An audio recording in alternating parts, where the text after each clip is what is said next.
Every week, this Hollywood filmmaker escapes to a quiet park to write, without computer or Wi-Fi, but with his typewriter from the 1950s. In today's non-stop plugged-in world, he says, there's value in slowing down. I come over here a couple times a week just to completely unplug and be alone with a sheet of paper, blank, staring me in the face, challenging me to put thoughts down.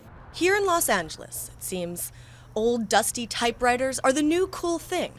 Like at this typewriter shop, where collectors come to admire the history behind the retro trend. This typewriter was owned and used by Orson Welles, the famous Orson Welles, who did many things.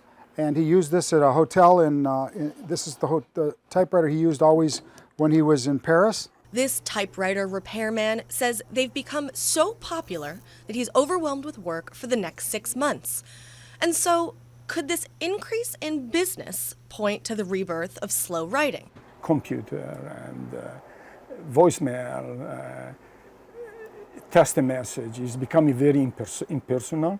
And it looks like some of the people I talk with, they want to go back to the roots, to have a typewriter and to connect with the typewriter.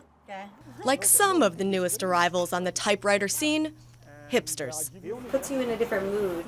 It's ink, you use your drink my wine, fingers, you sit down. Type on my typewriter. Yeah. It's romantic and beautiful. Today, some models can go for $250,000 at auction, but they're invaluable because typewriters are no longer manufactured anywhere in the world.